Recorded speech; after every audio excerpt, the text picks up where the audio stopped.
Hello student, how are you? कैसे हो बच्चों? चलो आज का क्लास शुरू करने जा रहे हैं हम।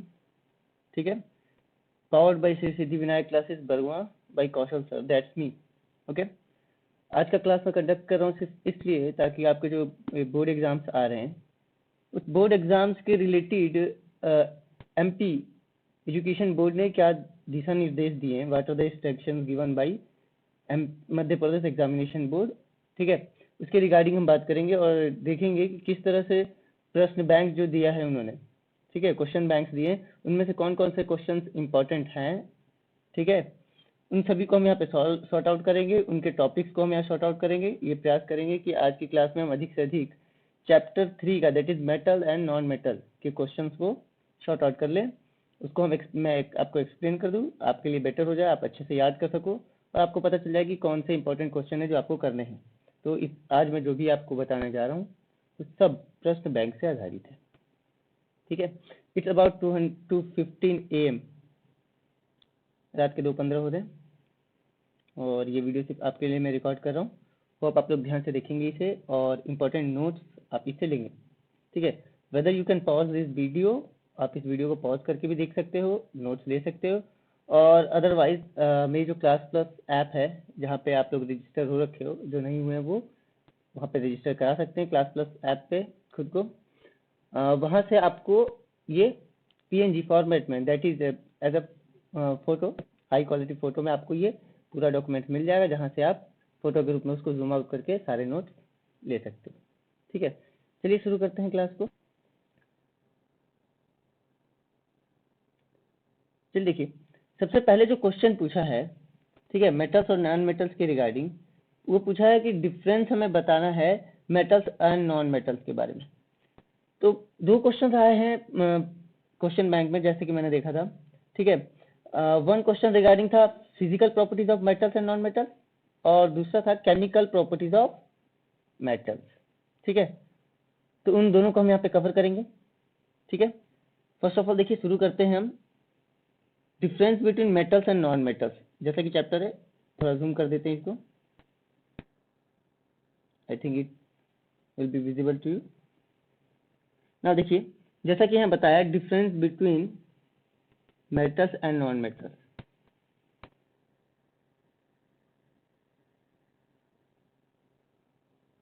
ठीक है, धातु और अधातु में क्या अंतर है? देखिए, a metal is physical substance, there is a technical problem.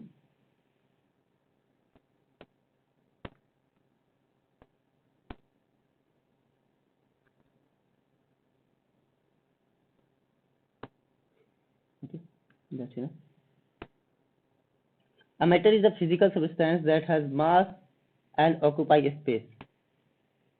A matter क्या होता है? एक फिजिकल सब्सटेंस होता है जिसका मास हो, which has mass, जिसका कुछ वजन हो और वो जगह घेरता हो, occupy space. Okay. Next, a matter, continue reading. A matter can exist in 3 different forms. ये सब आपको मालूम है, 3 डिफरेंट फॉर्म में मैटर्स पाया जाता है, solid, liquid and gas. Element, compound and mixture. अब डिफरेंट फॉर्म्स जो होते हैं, 3 स्टेज थे, सॉलिड, लिक्विड, गैस। उसके बाद जो डिफरेंट फॉर्म्स है, एलिमेंट्स, कंपाउंड और मिक्सचर के रूप में पाए जाते हैं। ठीक है, an element is the purest form of matter which is basically grouped into 2 categories, metal and non metal. अब जो एलिमेंट होता है वो प्योरेस्ट फॉर्म होता है किसी भी मैटर का। मैटर 3 तरह के होते हैं, सॉलिड, लिक्विड, गैस। उनके फॉर्म होते हैं एलिमेंट्स, कंपाउंड्स और मिक्सचर। एलिमेंट्स, कंपाउंड और मिक्सचर में, इन तीनों में जब हम बात करेंगे एलिमेंट्स, कंपाउंड एंड मिक्सचर्स में, इन तीनों में सबसे प्योरेस्ट फॉर्म किसका है? एलिमेंट्स का होता है। ठीक है, सबसे प्योरेस्ट फॉर्म एलिमेंट्स की।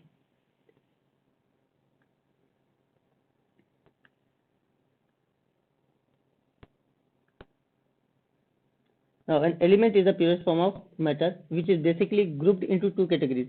अब इसको भी एलिमेंट्स को 2 कैटेगरी में रखा गया है, मेटल्स और नॉन मेटल्स पे, based on their physical and chemical properties. और इनको ग्रुप किया गया है किस आधार पे? इनके फिजिकल और केमिकल प्रॉपर्टी, फिजिकल और केमिकल गुणों के आधार पे। Let us see how metals differ from non metals. Metals जो है नॉन मेटल से कैसे डिफर है, आइए देखते हैं। सबसे पहले मेटल्स की बात करते हैं। Metals are the natural elements. ध्यान रखिएगा, मेटल्स नेचुरल एलिमेंट्स होते हैं, ठीक है, which are solid, lustrous, opaque and with high density.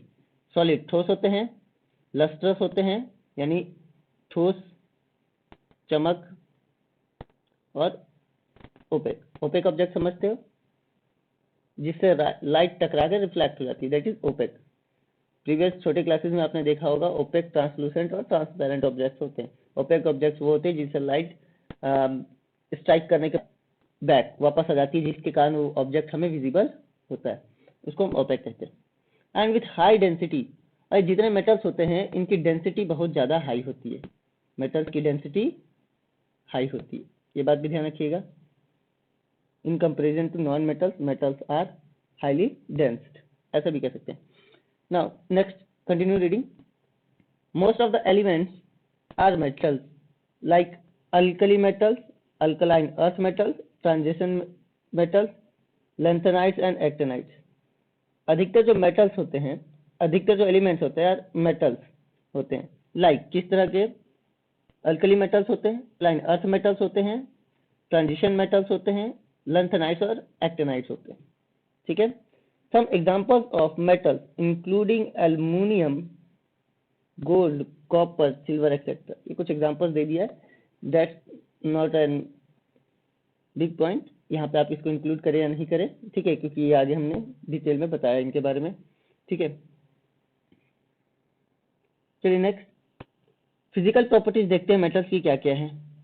Physical properties है, they are lustrous shiny surface.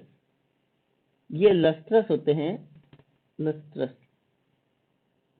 That means इनमें चमक होती है, ठीक है। जब भी हम इनको कट करेंगे या इनको रब करेंगे, इसमें एक शाइनी सरफेस आ जाता है मेटल्स में, उस प्रॉपर्टी को कहते हैं लस्ट्रस, तो दे आर लस्ट्रस। नेक्स्ट है, they are good conductor of heat and electricity. जितने मेटल्स होते हैं वो इलेक्ट्रिसिटी और हीट के गुड कंडक्टर होते हैं, वो आसानी से इलेक्ट्रिसिटी को कंडक्ट कर लेते हैं और आसानी से गर्म हो जाते हैं। They have high density and high melting point.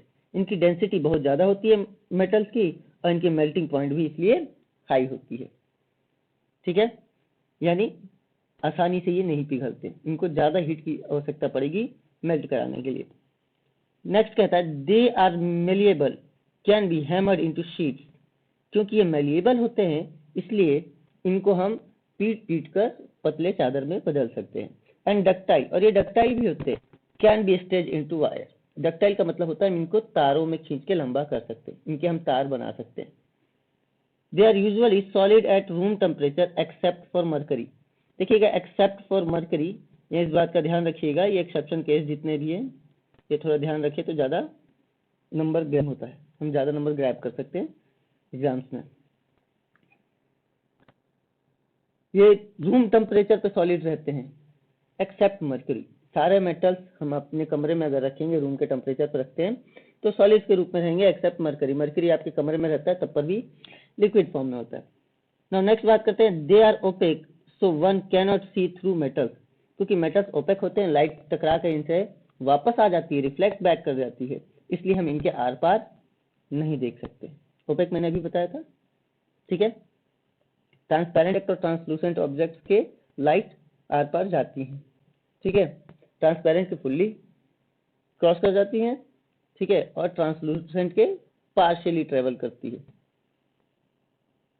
Now next बात करते हैं, they are sonorous as they make a bell like sound when hit with an object. ये सोनरस होते हैं। सोनरस वो प्रॉपर्टी होती है जिससे कोई ऑब्जेक्ट साउंड प्रोड्यूस करता है। सोनरस क्या होता है? वो प्रॉपर्टी होती है जिससे कोई ऑब्जेक्ट साउंड प्रोड्यूस करता है।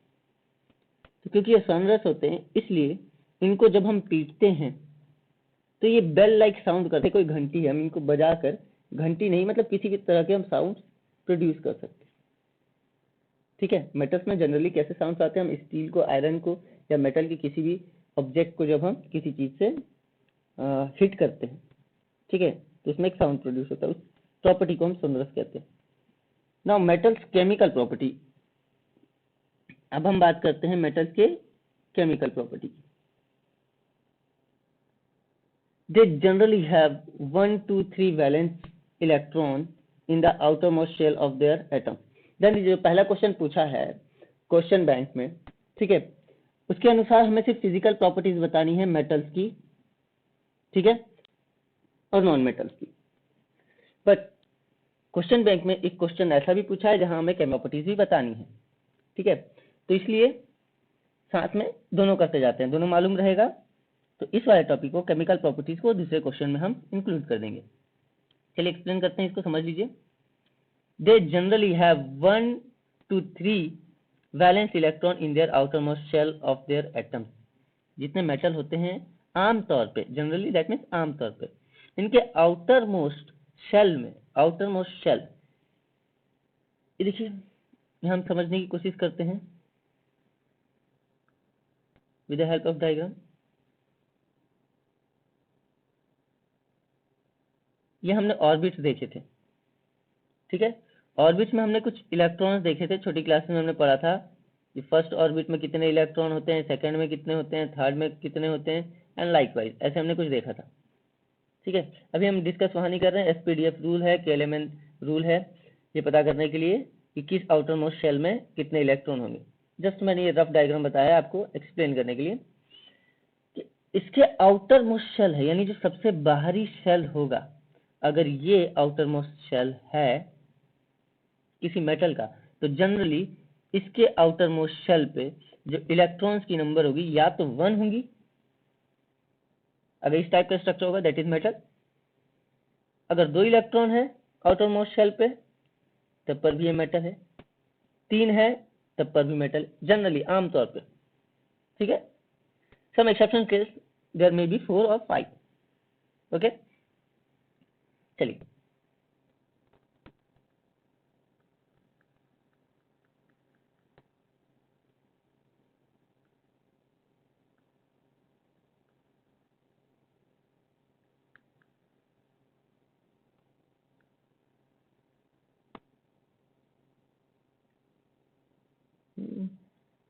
let me erase it, it will be better, now it's quick।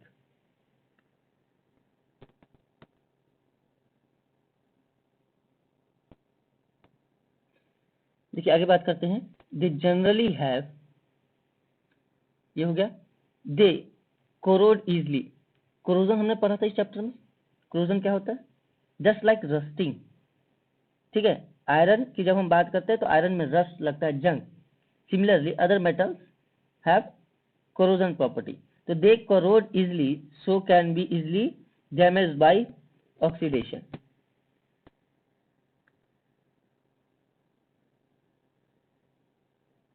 ये आसानी से कोरोड हो जाते हैं, लाइक रस्टिंग, ठीक है, रस्टिंग के जैसे ये आसानी से कोरोड हो जाते हैं, और इसके कारण ये आसानी से डैमेज हो जाते हैं, यानी आसानी से इनको नुकसान पहुंचाता है बाई ऑक्सीडेशन, ऑक्सीडेशन के कारण एटमॉस्फेयर में प्रेजेंट जो ऑक्सीजन है उनसे रिएक्ट करते हैं और ये ऑक्सीडाइज हो जाते हैं।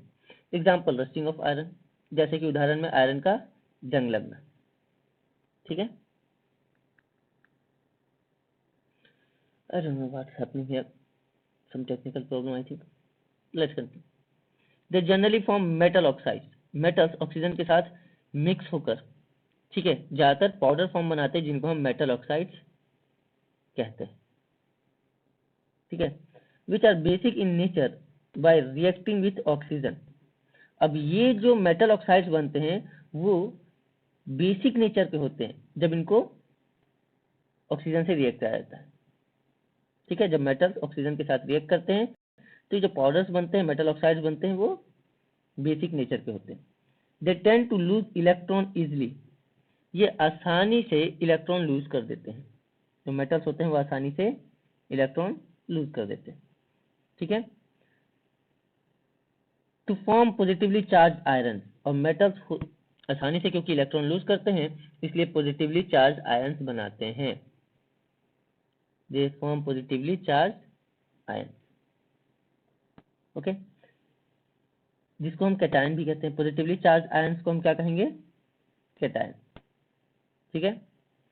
फॉर एग्जांपल मैं आपको याद दिला दूं, सोडियम अपना एक इलेक्ट्रॉन डोनेट कर देता है, ठीक है, आसानी से लूज कर देता है, जिसके कारण Na+ बन जाता है, पॉजिटिवली चार्ज आयन बन जाता है। Sodium is a cation.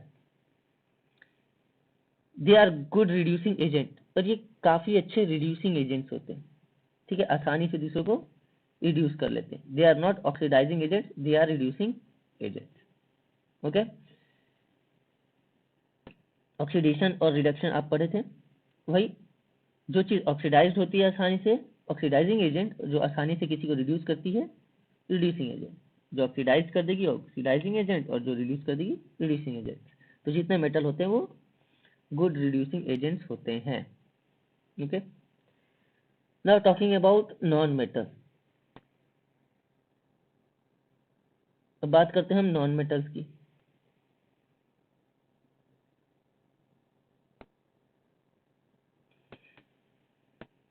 Non metals जो होते हैं, नॉन मेटल्स होते क्या, देखिए क्या होते हैं, हमने ऊपर देखा। Now let's talk about non metals. Non metals are the natural elements, देखिए यहाँ से पढ़ना शुरू करते हैं। Non metals are the natural elements that lack metallic properties. Non metals natural elements होते हैं। नॉन मेटल्स भी क्या होते हैं, नेचुरल एलिमेंट्स। मेटल के बारे में हमने क्या देखा था, मेटल्स आर नेचुरल एलिमेंट्स, यहाँ भी हमने देखा था, ये देखिए यहाँ पे जहाँ टिक किए, नेचुरल एलिमेंट, मेटल्स भी थे नेचुरल एलिमेंट्स है, और जो नॉन मेटल हैं वो भी नेचुरल एलिमेंट्स है, ठीक है। दैट लेक मेटेलिक प्रॉपर्टी, लेकिन इनमें मेटेलिक प्रॉपर्टी नहीं होता। लेक मतलब कमी, LAC के, इनमें मेटेलिक प्रॉपर्टी की कमी होती है। They are usually present in the solid, liquid और गैसेज स्टेज। और जो नॉन मेटल्स होते हैं वो सॉलिड, लिक्विड या गैसेज स्टेट में पाए जाते हैं, ठीक है। हमने ऊपर देखा था कि जो मेटल्स होते हैं वो सॉलिड स्टेट में पाए जाते हैं at room temperature except mercury, लेकिन जो नॉन मेटल्स हैं वो तीनों स्टेट्स में पाए जा सकते हैं, एट सॉलिड, लिक्विड और gas state at room temperature, room के तापमान पे। All non metals with the exception of hydrogen, सभी नॉन मेटल हाइड्रोजन को छोड़ के, हाइड्रोजन अपवाद है, are located on the right side of the periodic table. जो पीरियोडिक टेबल हमारा होता है, पीरियोडिक चार्ट होता है, मॉडर्न पीरियोडिक टेबल, ठीक है, उसकी बात करें, उसमें ज्यादातर हाइड्रोजन को छोड़ के जितने भी नॉन मेटल्स हैं वो राइट साइड में होते हैं, आपके राइट साइड में, ठीक है। Some examples of non metals include hydrogen, carbon, nitrogen, oxygen, sulphur, selenium, phosphorus, halogen and noble gases. यहाँ कुछ उदाहरण दिए हुए हैं नॉन मेटल्स के, जैसे hydrogen, carbon, nitrogen, oxygen, sulphur, selenium, phosphorus, halogen and noble gas.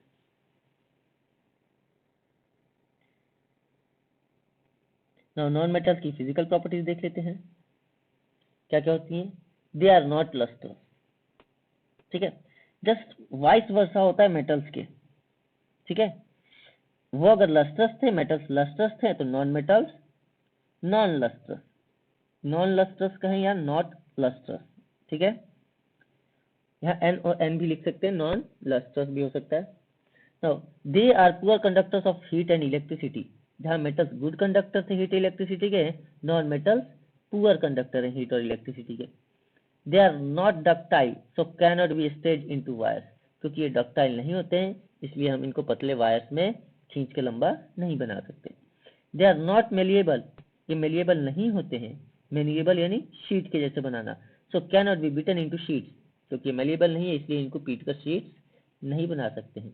They are not sonorous and transparent, ठीक है, ये नॉन सोनरस भी नहीं होते हैं और ट्रांसपेरेंट भी नहीं होते हैं, ठीक है।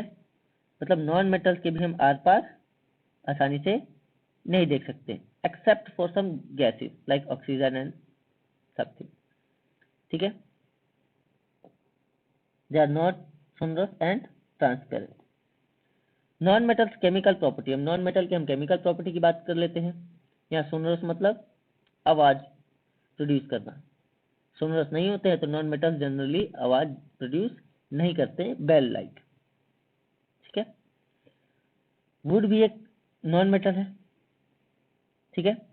प्लास्टिक नॉन मेटल, बट इनको पीटने पे भी साउंड प्रोड्यूस होता है, but not metallic sound, metallic sounds नहीं होते, बेल लाइक साउंड नहीं होता, तो हम इसको सोनरस नहीं कहेंगे। नॉन मेटल्स केमिकल प्रॉपर्टी देखते हैं, they generally have 4 to 8 valence electrons in the outer most shell of their atoms. इनके आउटर मोस्ट शेल में, यानी सबसे बाहरी जो सेल होगा, सबसे बाहरी सेल में 4 to 8 नंबर्स ऑफ इलेक्ट्रॉन हो सकते हैं सबसे बाहरी वाले में, either 1 2 3 4। This type of atomic structure can be said to be a non-metal atom, okay, or more than 4, that is 5 6 7 up to 8, okay, is it clear? Outer most shell में सबसे बाहरी जो सेल है या ऑर्बिट है, उसमें 4 से 8 तक, या तो 4 हो सकते हैं या 5 6 7 8 इलेक्ट्रॉन्स तक पाए जा सकते हैं इसके एटम्स में, नॉन मेटल, ठीक है।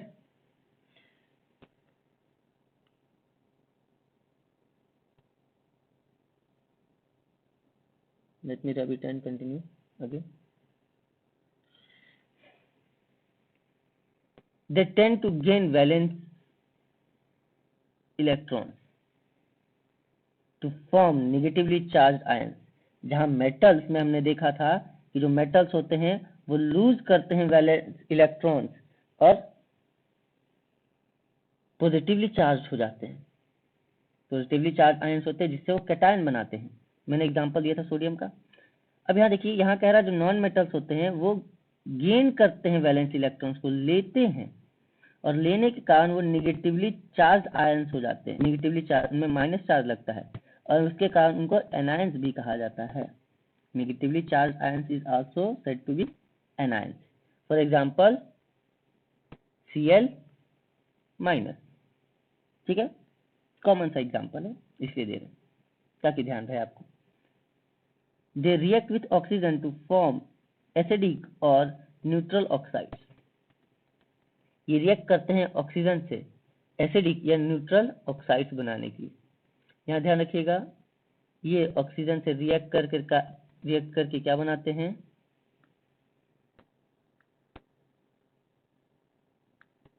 एसिडिक या neutral oxide.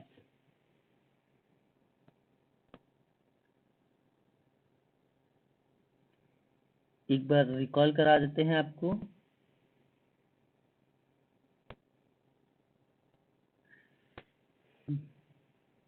What's the problem here, क्या दिक्कत आ रही है, स्लाइड नहीं हो रहा।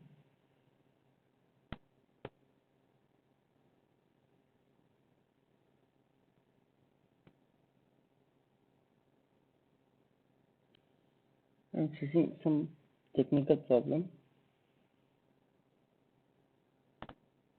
as I'm using more than 2 or 3 softwares and some recording softwares behind.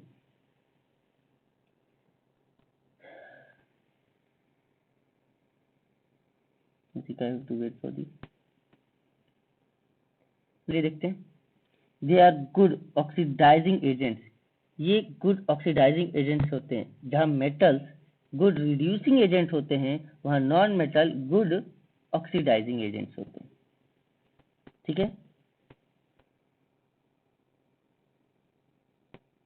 Based on the above information, some of the key differences between metals and non-metals are as follows. अब अगर metals और non metals के बारे में हमने ये सब चीजें तो जान लिया, मेटल्स में क्या प्रॉपर्टीज होती है, नॉन मेटल्स में क्या होती है, फिजिकल केमिकल। अब इनके बेस पे हम यहाँ पे कुछ डिफरेंसेस देखते हैं। अगर डिफरेंस बिटवीन आता है मेटल्स एंड नॉन मेटल्स लिखने के लिए, ठीक है, तो हम क्या करेंगे, अगर physical difference between metals and non metals आता है तो सिर्फ फिजिकल प्रॉपर्टीज के बारे में बताएंगे, और केमिकल डिफरेंस आता है मेटल्स और नॉन मेटल्स के बारे में तो सिर्फ केमिकल प्रॉपर्टीज के बारे में बताएंगे। बट एज नॉट मेंशन, अगर मेंशन नहीं करता है कि केमिकल प्रॉपर्टीज बताना है और फिजिकल प्रॉपर्टी, तो हम दोनों मेंशन करेंगे, ठीक है।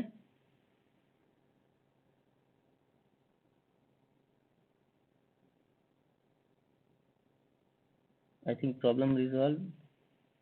नाउ अगेन कंटिन्यू विथ,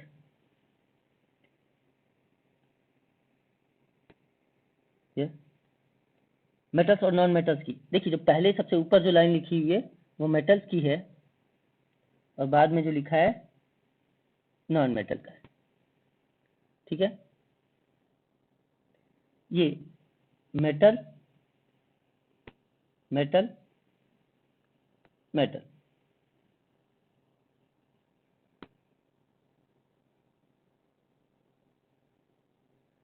ये जो मैंने टिक की हैं ये सब मेटल्स हैं और जो नीचे वाली इनकी लाइन है नॉन मेटल्स है।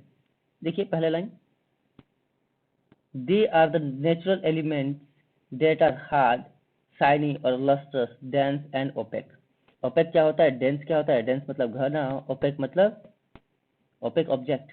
लाइट टोटली रिफ्लेक्ट हो जाती है, लाइट ट्रांसमिट नहीं करती है। ठीक है, लस्ट्रस यानी चमक। ठीक है, शाइनी सेम थिंग, चमक रहा है। शाइनी और लस्ट्रस दोनों में से कोई एक बात कह लीजिए। ठीक है, सिमिलर मीनिंग। हार्ड ठोस होते हैं, ये मेटल्स की प्रॉपर्टी। नाउ नॉन मेटल्स का, they are the natural elements, ये भी नेचुरल एलिमेंट्स होते हैं दैट सॉफ्ट। लेकिन जो नॉन मेटल होते हैं वो मेटल्स के कंपैरिजन में सॉफ्ट होते हैं, नॉन शाइनी होते हैं, मेटल्स जितना इनमें चमक नहीं होता है, लेस डेंस, ये मेटल्स के जितने घने नहीं होते हैं, एंड ट्रांसपेरेंट, और जो नॉन मेटल्स होते हैं वो ट्रांसपेरेंट होते हैं as compare to metals, metals की तुलना में। They are good conductor of heat and electricity, जो मेटल्स होते हैं वो गुड कंडक्टर होते हैं हीट के और इलेक्ट्रिसिटी बोथ के, जबकि जो नॉन मेटल्स होते हैं poor conductor of heat and electricity होते हैं। Next, they are ductile in nature, that is they can be stretch to thin wire, ये डक्टाइल होते हैं नेचर में इसलिए हम इनको पतली वायर में खींच सकते हैं। नॉन मेटल्स नॉट डक्टाइल होते हैं इसलिए हम इनको स्ट्रेच करके थिन वायर में नहीं खींच सकते हैं।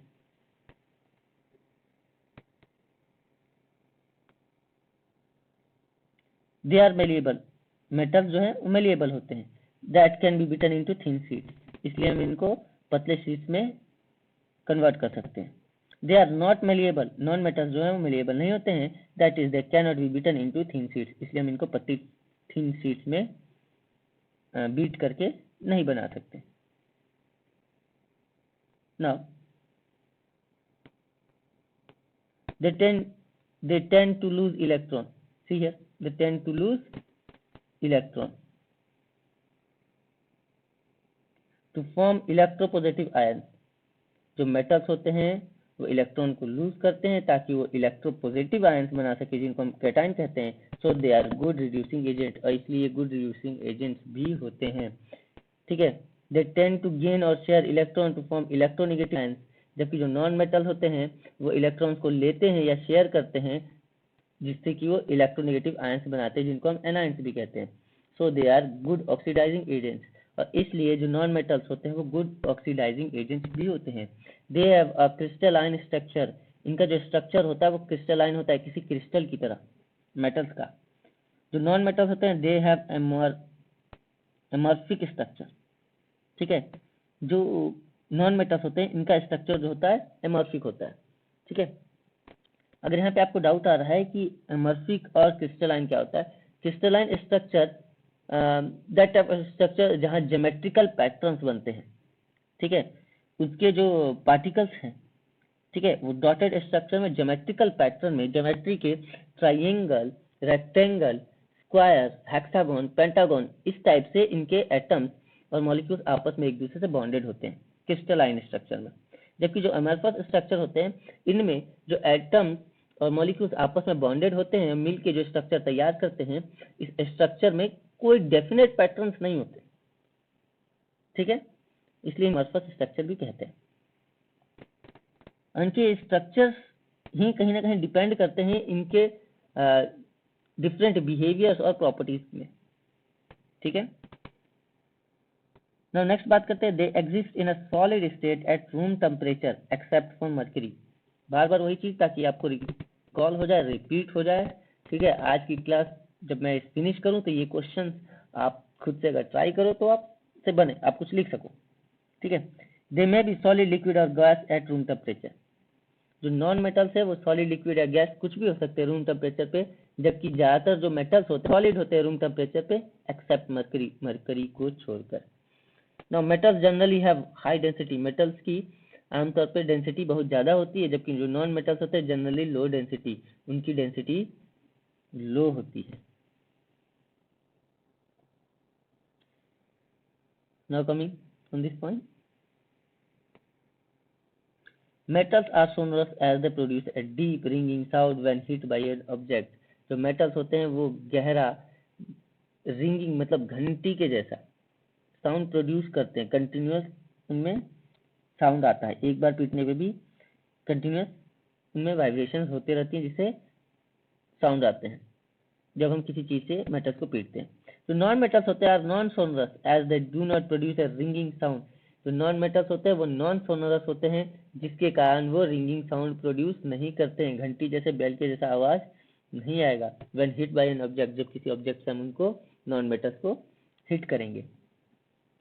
Metals generally have high melting and boiling point except for sodium and potassium। Sodium और पोटाशियम को छोड़कर, एक्सेप्ट सोडियम और पोटाशियम, इनको छोड़ के बाकी जितने भी मेटल्स होते हैं उनकी हाई मेल्टिंग और बॉइलिंग पॉइंट होती है। आसानी से जल्दी ना बॉयल होंगे ना ज़्यादा मेल्ट होंगे, उनको ज़्यादा हीट की जरूरत पड़ेगी, इसलिए उनकी मेल्टिंग पॉइंट हाई होती है। ठीक है, नॉन मेटल्स की जब हम बात करते हैं generally have low melting and boiling point except for graphite. यहाँ भी देखिए एक एक्सेप्शन है, जो जितने भी नॉन मेटल्स होते हैं वो आसानी से बॉयल हो जाते हैं, आसानी से मेल्ट हो जाते हैं, पिघल जाते हैं, एक्सेप्ट फॉर ग्रेफाइट। सभी नॉन मेटल्स में सबसे ज़्यादा पावरफुल ग्रेफाइट है in terms of boiling point and melting point. Boiling point और मेल्टिंग पॉइंट के नज़रिए से अगर हम ग्रेफाइट को देखें तो।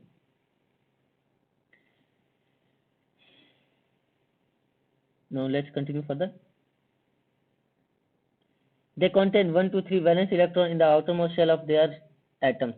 ठीक है, I explained by the diagram. यहाँ डायग्राम बना के मैंने स्ट्रक्चर बना के आपको दिखाया था।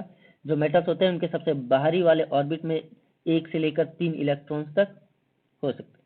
ठीक है, और जो नॉन मेटल्स होते हैं उनके आउटर सॉरी उनके आउटर मोस्ट ऑर्बिट में 4 to 8 वैलेंस इलेक्ट्रॉन्स होते हैं। ठीक है, नेक्स्ट देखते हैं, they react with oxygen to form metallic oxide. जो मेटल्स होते हैं वो ऑक्सीजन के साथ रिएक्ट करके मेटेलिक ऑक्साइड बनाते हैं, जो कि basic in nature, metallic oxide basic होते हैं नेचर में। ठीक है, नॉन मेटल्स की जब बात करें तो they react with oxygen to form acidic और न्यूट्रल ऑक्साइड। जो नॉन मेटल होते हैं वो एसिडिक होते हैं या न्यूट्रल ऑक्साइड बनाते हैं। ठीक है, अगर आपने ध्यान से देखा तो मैंने 3 अलग अलग तरीके से ये मेटल और नॉन मेटल की प्रॉपर्टीज को अलग अलग तरीके से यहाँ पे दिखाने की कोशिश किया, एक्सप्लेन करने की कोशिश किया, जस्ट ताकि आपके दिमाग में 3 बार में रिवाइज करा सकूं। ठीक है, सेम टॉपिक को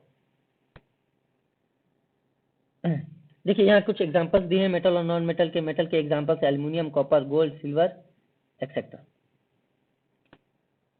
नॉन मेटल्स के कुछ एग्जांपल है हाइड्रोजन, हीलियम, आयोडीन, फास्फोरस और carbon. Okay, no let's get further, और आगे बढ़ते हैं। देखिए इसके बाद एक क्वेश्चन दिया है क्वेश्चन बैंक में, ठीक है, कि हमें केमिकल प्रॉपर्टीज बतानी है मेटल्स की। ठीक है, कि मेटल्स केमिकली कैसे रिएक्ट हैं। ठीक है, उनके रिएक्शंस क्या किस टाइप के हैं केमिकली। ठीक है, तो reaction of metals with oxygen, ये नेक्स्ट क्वेश्चन है। ओके, यहाँ से क्वेश्चन चेंज हो गया है, यहाँ से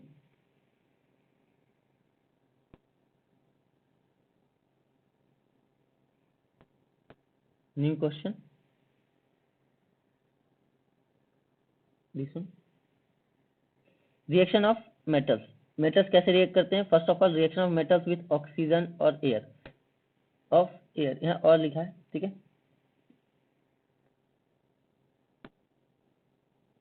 ऑफ एयर में भी, चलिए देखते हैं ऑक्सीजन के साथ मेटल्स कैसे रिएक्ट करते हैं। Metals are burnt in air, जब भी हम मेटल्स को एयर में जलाते हैं, metals react oxygen to form metal oxide, तो मेटल्स ऑक्सीजन के साथ रिएक्ट करके मेटल ऑक्साइड बनाते हैं।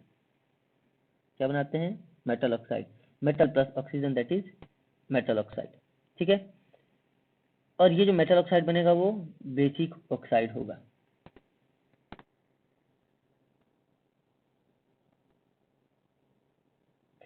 नाउ एग्जांपल यहाँ दिया है, sodium metal reacts with oxygen of air at room temperature to form a basic oxide. called sodium oxide. जब सोडियम मेटल को हम ऑक्सीजन के साथ रिएक्ट कराते हैं रूम टेम्परेचर पर, ठीक है, तो बेसिक ऑक्साइड बनाता है जिसको हम सोडियम ऑक्साइड कहते हैं। सोडियम प्लस ऑक्सीजन, देखिए sodium plus oxygen it is sodium oxide. Sodium oxide है वो नेचर में बेसिक है।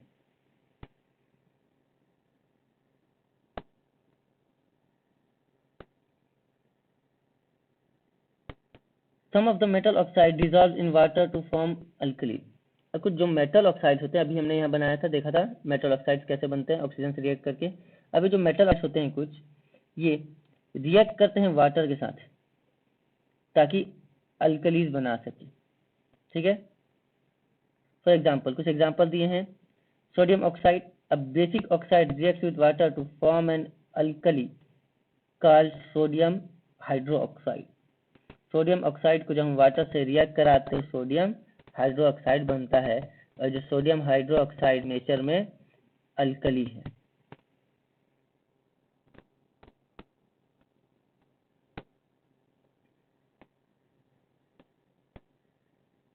Potassium oxide, next potassium oxide, a basic of react with water to form an alkali called potassium hydroxide. अगर हम potassium oxide को मिलाएंगे, अभी हमने सेम है, इन दो में से आइदर वन, कोई एक आप एग्जाम में लिख सकते हैं, या तो सोडियम ऑक्साइड का हम रिएक्शन वाटर के साथ दिखा सकते हैं, या पोटाशियम ऑक्साइड का हम वाटर के साथ दिखा सकते हैं, ठीक। पोटाशियम ऑक्साइड का वाटर के साथ करेंगे तो पोटाशियम हाइड्रोक्साइड बनेगा, सोडियम ऑक्साइड का वाटर के साथ करेंगे तो सोडियम हाइड्रोक्साइड बनेगा। आइदर इन दो में से कोई एक रिएक्शन आप सेलेक्ट कर लीजिए, उसको लर्न कर लीजिए। Now moving forward, in case of magnesium it does not react with oxygen at room temperature but on heating magnesium, देखिए रूम टेम्परेचर पे सोडियम और पोटाशियम ये दोनों अपने आप ऑक्सीजन से रिएक्ट करके मेटल ऑक्साइड बनाते हैं, लेकिन जब हम बात करते हैं मैग्नीशियम की, तो जो मैग्नीशियम है वो अपने आप ऑक्सीजन से रिएक्ट करता है, लेकिन जब हम इसको ऑक्सीजन के प्रेजेंस में हीट करेंगे, बट ऑन हीटिंग मैग्नीशियम, देखिए यहाँ बात कर रहे हैं, but on heating magnesium Burns in air gives intense heat and light to form a basic oxide called magnesium oxide which is the white powder, ठीक है। एक इंटेंस हीट निकलता है जब हम मैग्नीशियम के रिबन को जलाते हैं, और एक लाइट निकलती है जब वो जलती है तो, और उनके रिएक्ट होने पे मैग्नीशियम ऑक्साइड बन के तैयार हो। मैग्नीशियम ऑक्साइड भी बेसिक होता है नेचर में। अब इस मैग्नीशियम ऑक्साइड को अगर हम पानी में मिक्स करते हैं इन वाटर, तो ये पार्शियली, पूरी तरह से नहीं घुलेगा, partially to form magnesium hydroxide solution, तो ये पूरी तरह से नहीं घुलेगा, पार्शियली मतलब आधा अधूरा, ठीक है। ये पार्शियली पानी में घुलेगा और मिलने के बाद मैग्नीशियम हाइड्रोक्साइड बनाएगा। ये मैग्नीशियम हाइड्रोक्साइड बेसिक होगा नेचर में। अभी तक ज्यादातर हमने देखा जितने मेटल ऑक्साइड बन रहे थे उनको वाटर के साथ रिएक्ट कराने पे अल्कली बन रहे थे। क्या बन रहा था? अल्कली, जैसे पोटाशियम हाइड्रोक्साइड और सोडियम हाइड्रोक्साइड में हमने देखा था, बट यहाँ पर बेसिक बन रहा है। तो आगे देखते हैं, aluminium metal burns in air on heating to form aluminium oxide, just like magnesium oxide, जैसे हमने मैग्नीशियम ऑक्साइड बनाया था, ठीक है।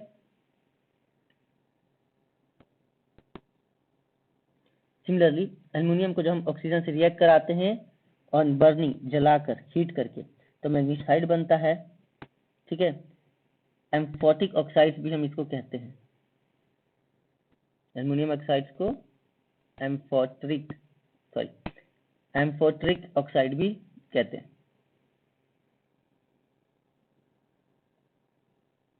तो जो एल्युमिनियम ऑक्साइड और जिंक ऑक्साइड्स होते हैं, इनमें एक कॉमन बात है, एल्युमिनियम ऑक्साइड और जिंक ऑक्साइड्स ये दोनों ही एसिडिक नेचर और बेसिक नेचर दोनों दिखाते हैं। They can behave both as acidic और एज बेसिक, एसिडिक की तरह भी कार्य कर सकते हैं या बेसिक की तरह भी कार्य कर सकते हैं। हैंस दे आर एम्फोटेरिक, इसीलिए इनको हम एम्फोटेरिक कहते हैं। एम्फोटेरिक ऑक्साइड क्या होते हैं? जो नेचर में बेसिक भी होते हैं और एसिडिक भी होते हैं। Aluminium oxide reacts with hydrochloric acid to form aluminium chloride, salt and water. Aluminium oxide जब हाइड्रोक्लोरिक एसिड के साथ रिएक्ट करेगा HCl के साथ, तो वो एल्यूमिनियम क्लोराइड बनाएगा, salt plus water.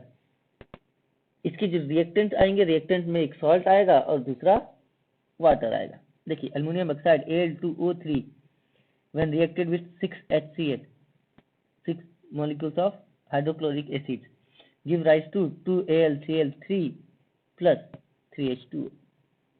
Here missing plus sign. Let me introduce it.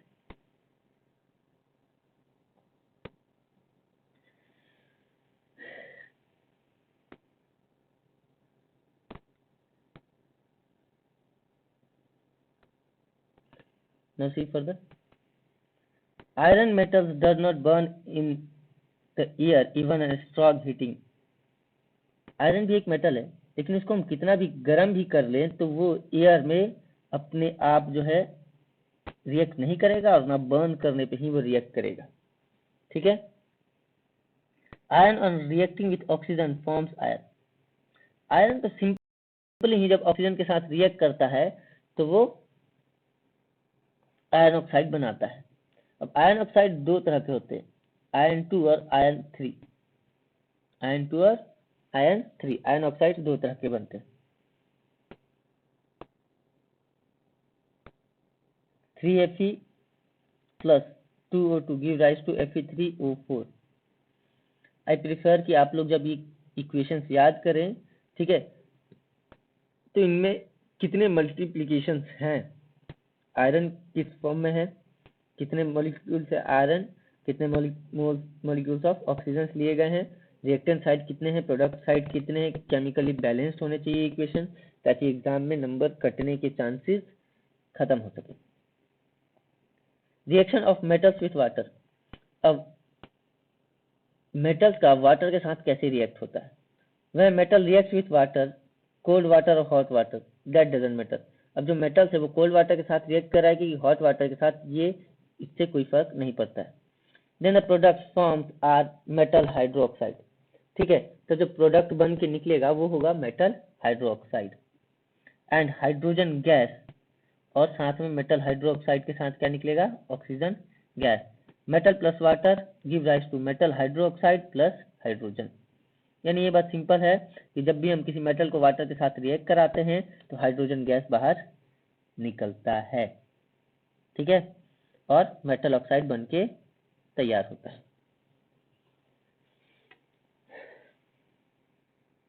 Potassium react vigorously with cold water to form potassium hydroxide and hydrogen gas। जो पोटासियम है वो vigorously कोल्ड वाटर के साथ मतलब लगातार रिएक्ट करते रहता है, जिससे कि पोटासियम हाइड्रोक्साइड बनता है, हाइड्रोजन गैस रिलीज होता है। देखिए यहाँ 2K plus 2H2O, potassium water के साथ रिएक्ट कर रहा है तो 2KOH पोटासियम हाइड्रोक्साइड बन के तैयार हुआ, प्लस हाइड्रोजन अलग, प्लस हीट रिलीज हुआ। यहाँ देखिए जहां भी यहाँ प्लस हीट कहीं लिखा हो, ठीक है, so we can consider this example, this equation, chemical equation as exothermic reaction also. हम इसको एक्सोथर्मिक रिएक्शंस के एग्जाम्पल में भी इंक्लूड कर सकते हैं, वहां भी हम इसको लिख सकते हैं अगर कहीं पे एक्सोथर्मिक रिएक्शन एक्सप्लेन करने के लिए आता है तो। ठीक है, वैसे कॉमन था, मैंने अपने कुछ स्टूडेंट्स को बता रखा है, आप लोग को बता के रखा हूँ। ठीक है, एक्सोथर्मिक रिएक्शन क्या बताया मैंने,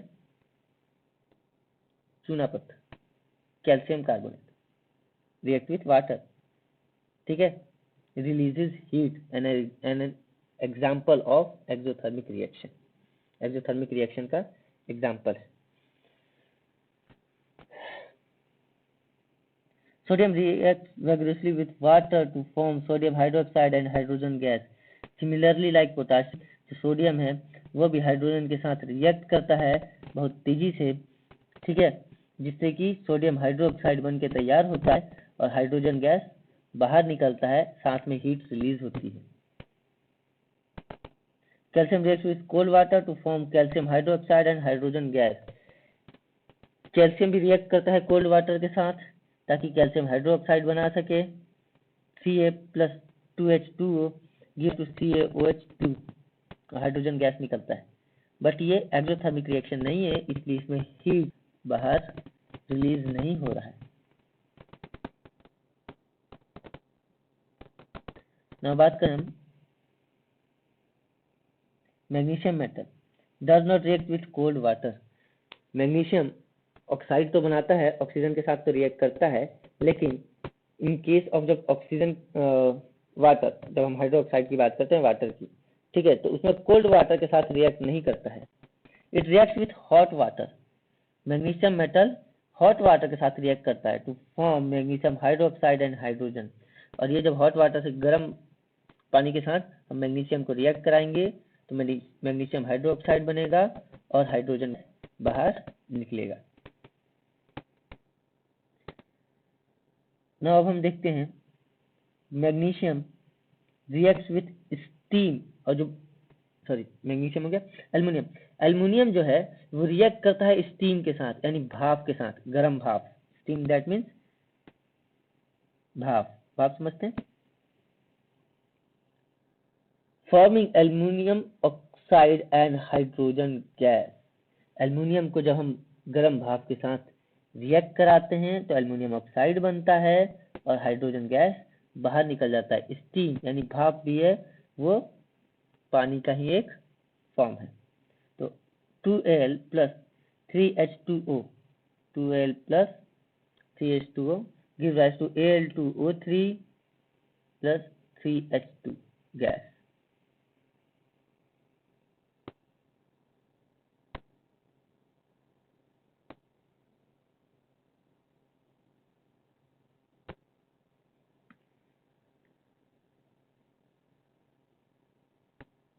now अब हम देखेंगे कि मेटल्स डाइल्यूट एसिड के साथ कैसे रिएक्ट करते हैं। नॉन मेटल्स का यहाँ रिएक्शन नहीं पढ़ा रहा हूं मैं, ठीक है, क्योंकि क्वेश्चन बैंक के अकॉर्डिंग नॉन मेटल्स के रिएक्शन नहीं पूछे गए। व्हेन मेटल्स रिएक्ट,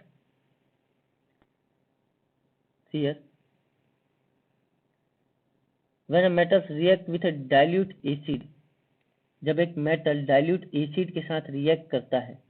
अच्छा, डाइल्यूट और concentration, let's recall dilute acid क्या होता है और कंसंट्रेटेड एसिड क्या होता है। Concentrated that means powerful acid, dilute acid that means weak acid. Okay,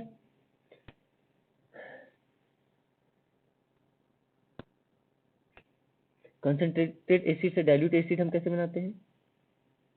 water में स्लोली ड्रॉप बाय ड्रॉप हम एसिड को, कंसंट्रेटेड एसिड को ड्रॉप करते हैं और वाटर को कंटिन्यूसली हम स्टीर करते रहते हैं, हिलाते रहते हैं, ठीक है। इस तरह से कंसंट्रेटेड एसिड से डाइल्यूट एसिड बनके तैयार होता है, ठीक है। यहाँ एक प्रिकॉशन है कि कभी भी एसिड में वाटर हम मिक्स ना करें, इट विल बी डेंजरस, वो स्प्लैश आउट हो सकता है, ठीक है। चलिए आगे देखते हैं। अब डाइल्यूट एसिड समझ में आया, दैट इज वीक एसिड, ठीक है, in comparison to concentrated acid. जब हम मेटल्स को डाइल्यूट एसिड के साथ रिएक्ट कराते हैं, then a metal salt and hydrogen gas are form, तो मेटल सॉल्ट बनता है, ठीक है, यानी जो मेटल है वो पाउडर बन जाता है। मेटल सॉल्ट मतलब मेटल पाउडर के रूप में बन जाता है और हाइड्रोजन गैस फॉर्म होता है। इस रिएक्शन में हाइड्रोजन गैस निकल के आता है। Metal plus dilute acid give rise to metal salt plus hydrogen. जब भी मेटल को डाइल्यूट एसिड में मिलाएंगे तो मेटल सॉल्ट और हाइड्रोजन बनेगा। Sodium metal react violently, violent समझते हैं द टर्म वायलेंट, वायलेंट हो जाना। जो महात्मा गांधी थे वो नॉन वायलेंस के फॉलोवर थे, ठीक है, नॉन वायलेंस यानी अहिंसा के, वायलेंटली मतलब हिंसक। जो सोडियम मेटल है वो हिंसक तौर पे dilute hydrochloric acid forming sodium chloride and hydrogen. जो सोडियम मेटल्स है, ठीक है, वो डाइल्यूट हाइड्रोक्लोरिक एसिड के साथ वायलेंटली रिएक्ट करता है और रिएक्ट करने पे सोडियम क्लोराइड और हाइड्रोजन बनाता है। सोडियम हाइड्रोक्लोरिक एसिड के साथ रिएक्ट किया और वायलेंटली यानी बहुत तेजी से, बहुत खतरनाक तरीके से 2NaCl सोडियम क्लोराइड बनाया और हाइड्रोजन गैस अलग हो गया। ठीक है, तो अगर आप सोच रहे हैं कि आप नमक बनाएंगे और फिर उस नमक को खाएंगे NaCl को, वो भी इस प्रोसेस से, ठीक है, bye reacting sodium with hydrochloric acid, तो जरा संभल के, ठीक है, क्योंकि इनका रिएक्शन वायलेंट रिएक्शन होगा। I prefer not to perform this experiment. मैं एक्सपेरिमेंट परफॉर्म करने की सलाह तो नहीं दूंगा, जस्ट मैंने नॉलेज के लिए आपको बता दिया कैसा हो सकता है। इसको चेतावनी के रूप में लीजिएगा और आसानी से ट्राई नहीं कीजिए तो ज़्यादा बेटर। अब देखते हैं, magnesium react quite rapidly with dilute hydrochloric acid to form magnesium chloride and hydrogen gas. जो मैग्नीशियम है वो भी रैपिडली यानी जल्दी से, उतना वायलेंटली नहीं, लेकिन फिर भी मैग्नीशियम बहुत जल्दी से रिएक्ट करता है डाइल्यूट हाइड्रोक्लोरिक एसिड के साथ। इसका रिएक्शन खतरनाक नहीं है, लेकिन बहुत जल्दी करता है। ठीक है, हाइड्रोक्लोरिक एसिड के साथ रिएक्ट करके मैग्नीशियम क्लोराइड बनाता है और हाइड्रोजन गैस बाहर निकल जाता है। देखिए यहाँ एग्जांपल दिया है, magnesium with hydrochloric acid give magnesium chloride plus hydrogen gas. Now reaction of metals with salt solution, last topic.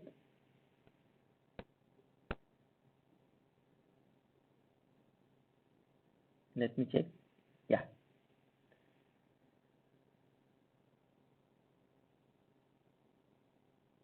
Last topic for this question, सिर्फ इस प्रश्न के लिए आखिरी टॉपिक है। When a more reactive metal is put in the salt solution of a less reactive metal, जब more reactive metal को हम salt solution में, less reactive metal के salt solution में, salt that means here chemical of some metal, तो जो less reactive metal है उसके salt solution में अगर more reactive metal को डालेंगे, then the more reactive metal displaces the less reactive metal from its salt solution, तो सॉल्ट सॉल्यूशन में से जो मोर रिएक्टिव मेटल होगा वो लेस रिएक्टिव मेटल को डिस्प्लेस कर देगा। Salt solution of metal B plus metal A, salt solution of metal A plus metal B. ठीक है, अगर मेटल बी का सॉल्ट सॉल्यूशन है उसमें मेटल ए जो है वो मोर रिएक्टिव है, इसको जैसे हमने मिक्स किया, ठीक है, तो सॉल्ट सॉल्यूशन में से मेटल बी देखिए यहाँ बाहर हो गया और मेटल जो ए है वो सॉल्ट सॉल्यूशन के साथ जाके कंबाइन होके नया फॉर्म बनाता है। ठीक है, the reaction of zinc and copper sulphate solution, zinc और कॉपर सल्फेट सॉल्यूशन का reaction, zinc copper sulphate solution, zinc क्या कॉपर से ज्यादा रिएक्टिव है? कोर्स देखते हैं, copper sulphate is a blue colour solution, जो कॉपर सल्फेट होता है वो ब्लू कलर का सॉल्यूशन होता है, ब्लू कलर में दिखाई देता है। When a strip of zinc metal is dipped in the copper sulfate, जब कॉपर सल्फेट में हम जिंक मेटल का एक टुकड़ा डिप करते हैं, मतलब डुबाते हैं, the blue color faded dually due to the formation of colorless zinc sulfate solution, तो धीरे धीरे वो जो नीला रंग है कॉपर सल्फेट का, वो नीला रंग गायब होने लगेगा, फेडेड यानी फीका पड़ने लगेगा। ठीक है, क्योंकि नया वहां पे कलरलेस जिंक सल्फेट सॉल्यूशन, अब वो कॉपर सल्फेट सॉल्यूशन नहीं रह जाएगा, धीरे धीरे वो जिंक सल्फेट सॉल्यूशन बनने लगेगा, इसलिए उसका नीला रंग गायब होने लगेगा। और जो जिंक सल्फेट सॉल्यूशन है वो कलरलेस होता है, उसका कोई कलर नहीं होता है। And result in the deposition of red brown copper metal, और जिसके कारण वहां पर रेड ब्राउन कॉपर मेटल हमें दिखाई देगा on zinc strip, zinc strip के ऊपर कॉपर मेटल दिखाई देगा। कॉपर सल्फेट के सॉल्यूशन में से नीला रंग गायब होने लगेगा और जो हमने जिंक का टुकड़ा डुबाया है, जो स्ट्रिप, ठीक है, जो जिंक की पत्ती हम डुबाए हैं, उस पत्ती के ऊपर हमें रेड ब्राउन कलर का एक लेयर, एक परत दिखाई देने लगेगा जो कॉपर मेटल का परत होगा। ठीक है, copper sulphate react with zinc, it forms zinc sulphate plus copper red brown colour, ये अलग हो जाएगा सॉल्यूशन में से।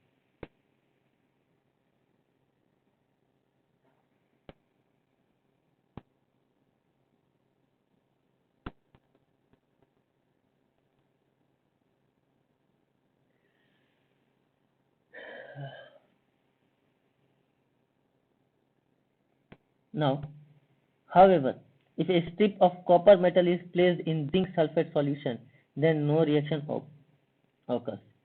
लेकिन अगर अब हम पहले से तैयार जिंक सल्फेट सॉल्यूशन में कॉपर मेटल का कोई टुकड़ा डुबाते हैं, तो कॉपर क्योंकि लेस रिएक्टिव है, ठीक है, तो जिंक सल्फेट सॉल्यूशन में कोई भी चेंज नहीं आएगा, किसी भी तरह का रिएक्शन नहीं होगा, नो रिएक्शन ऑकर। ठीक है, ध्यान रखिएगा।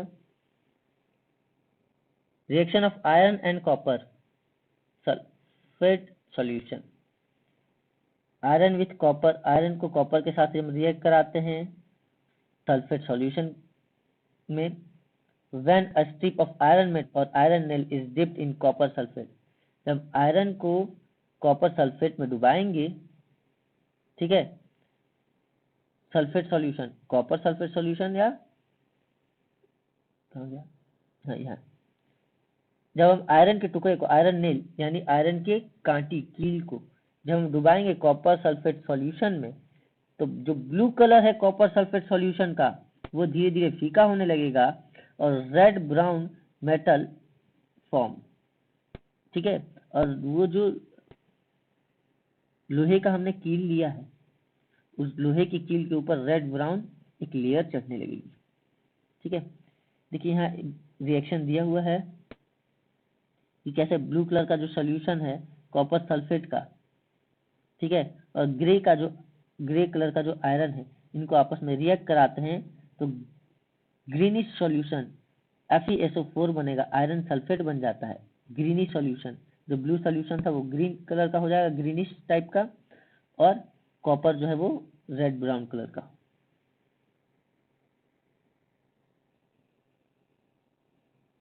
Reaction of copper with silver nitrate solution, अगर हम कॉपर को सिल्वर नाइट्रेट सॉल्यूशन के साथ मिलाएं, ठीक है,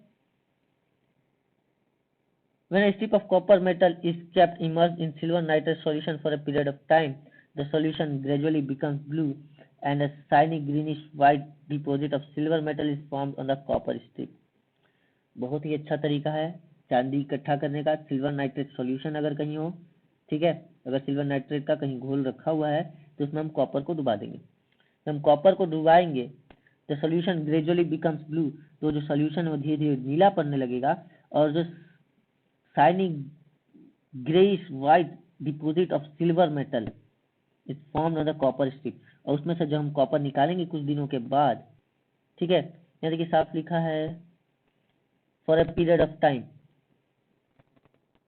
कुछ समय के लिए, कुछ समय दैट मीन्स 2 दिन 3 दिन भी हो सकता है। ठीक है, इसमें जल्दी करने की कोशिश नहीं करेंगे। तो 2-3 दिन में ये जो रिएक्शन होगा, ठीक है, जो सिल्वर नाइट्रेट सॉल्यूशन में हमने कॉपर डुबा के रखा है, जब हम कॉपर को 2-3 दिन बाद निकालेंगे तो उसमें रिएक्शन क्या हो चुका होगा,